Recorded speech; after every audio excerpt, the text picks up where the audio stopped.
This is your dream. It's so sweet, too. It's so pathetic. You really think people will make a float of your dumb face and march you down the street chanting your goddamn name?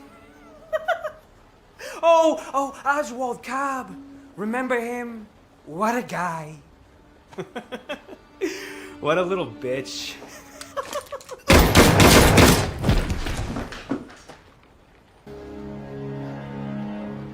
Yo, what is going on YouTube? I know this setup is a little scuffed, but we are here to talk about The Penguin, a spin-off from the film The Batman. This is a crime drama television mini-series. So far, we only have one season. I'm not really sure what they're planning on doing with the show, but real quickly, we're gonna kind of get into what happened. I know I'm looking at my laptop down here a lot. This is actually what I'm recording off of. We're gonna talk about what happened and then kind of give some thoughts on it.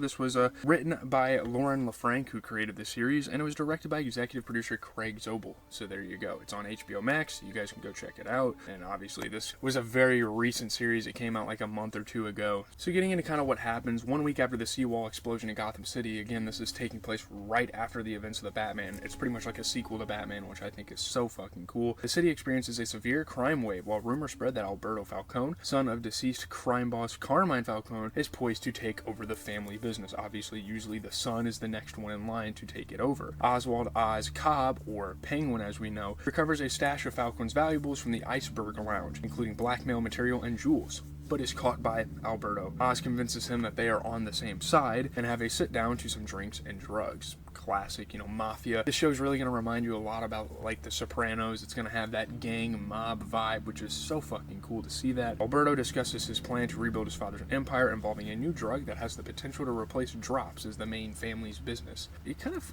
confused me. I wasn't really sure what drops was at first, but I guess it's like a drug. So when Oz lets out his dream of becoming a respected figure in the underworld, Alberto, in a mix of paranoia and mockery, belittles and insults him, and impulsively, being a manly man, being a gangster. You guys know like the masculinity, the toxic masculinity of being a gangster. Oz shoots him dead. So Alberto Falcone gets murdered, gets assassinated. So as he leaves to dispose of Alberto's body, Oz finds a gang trying to rob the rims of his car and starts shooting at them. He does drive a plum Maserati. It's a pretty valuable car. It looks pretty fucking sick too. Only one of them, Victor Aguilar, is left behind. He's like, no, don't do it. And he's like not running away. He's the only one that's not running away. Noticing his stutter, Oz spares and forces Victor to drive him around the city for multiple errands, kind of being the driver, like how a lot of mob bosses and gangs have. Again, you see that in The Sopranos. In the morning, they trap Alberto's body in an unused car in a dump, and Oz takes from his pinky a ring that previously was owned by Salvatore Maroni, who was Carmine's rival. They threw him in jail for a number of years, and they used his ring as kind of like a trophy. So he lets Vic convince him that he has potential and begins to employ him as his driver, which is a really cool fucking dynamic.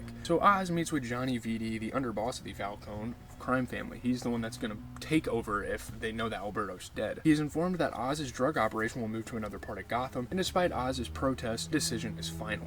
He doesn't really have the power to overturn that. Attempting to save his position in the organization, Oz begins to pitch Alberto's plan as his own, but he is interrupted by the arrival of Falcone's daughter, Sophia, known to the public as the Hangman. A serial killer, she's like a serial killer, she's wanted, she's on the loose, and who has just been released from Arkham Asylum as a result of these serial killings. It is implied that Oswald had a hand in her internment by denouncing her over to her father. Suspicious, she invites Oz over for lunch at a fancy restaurant and reveals that she was in on Alberto's project and interrogates him over her brother's disappearance. She definitely has a suspicion that Oz, Penguin, has something to do with it. Oz tries to slither his way out by feigning ignorance and claiming he had Alberto's trust, but was not informed about Sophia's part in the plan. And it all looks really fucking bad. The pieces of the puzzle are starting to kind of come together here. She obviously does not believe him, but leaves to investigate further to kind of confirm some things. He later gets Victor to accompany him to visit his mother, Frances. Penguin does, who suffers from early onset of dementia. She's obviously getting old. He confesses to murdering Alberto and tries to get her to leave Gotham City with him to kind of escape because he knows the repercussions of literally killing an acting boss. But his mother chides him and convinces him that killing Alberto was only the first step to his rise in the criminal underworld. She's like, don't run,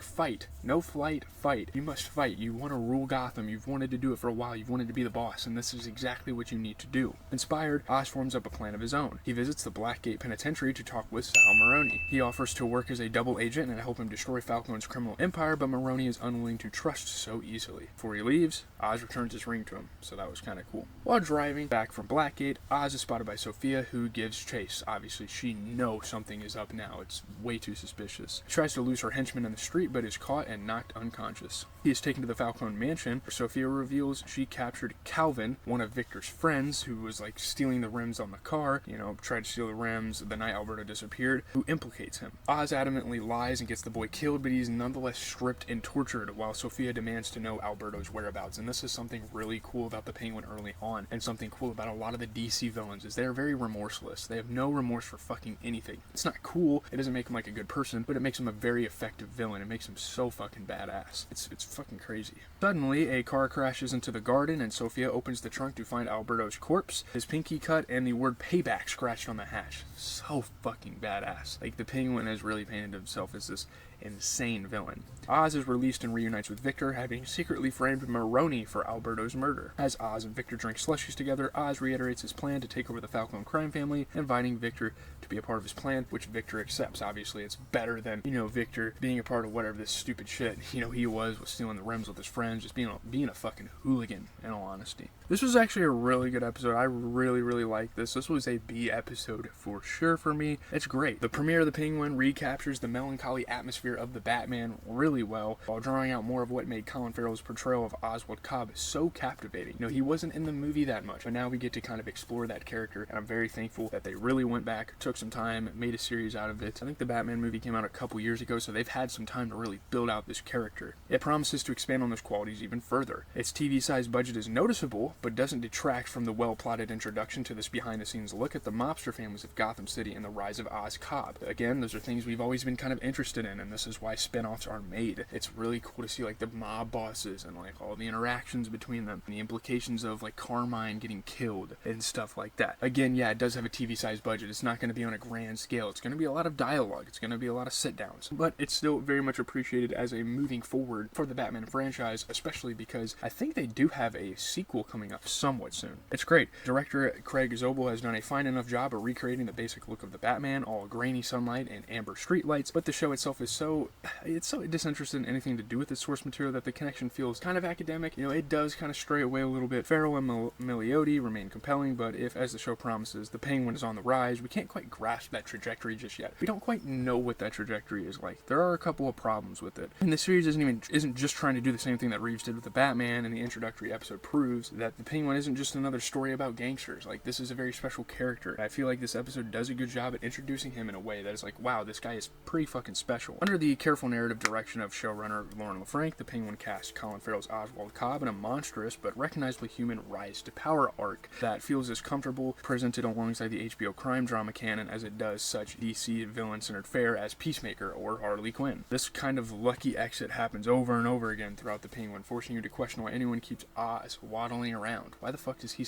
There's a lot of, plot convenience. Why is he still alive? It's a good thing they do. The ability to play both sides and trip up the criminal ladder makes for entertaining television. It's great, and it's going to set up for a really cool fucking storyline of him just trying to rise up in the ranks. That's going to be an awesome journey to watch. No matter how many stupid and awful choices the Penguin makes, I have a feeling I'm going to like this character. With its close-ups and backstory concerns, the Penguin suffocates Farrell and renders his performance embarrassing. That's some of the critiques. When surrounded by actors giving naturalistic performances, the growling and waddling and sneering feels out of place, as if Oz is a comic book character who wandered into a realistic crime drama. I mean, hey, he kind of fucking did. At this point, I'm just looking at the negative reviews and kind of reacting to them. You could spend this time watching The Sopranos, The Wire, Boardwalk Empire, something about urban crime that isn't also about characters refurbished from children's comics, awkwardly shoehorned into a show where people are stripped nude and have their armpits sliced by piano wire. Alternatively, you could simply watch a story about Batman characters that actually has Batman in it. That is another thing that people are going to critique this for, not having Batman in it. I'm not sure if he shows up in the season. The iconic superhero puts on a scary black outfit and fights crime committed by Lewis Carroll characters. Instead, you have the Penguin, and it's neither fish nor fowl. Some people don't like that Batman's in here. Some people don't like that it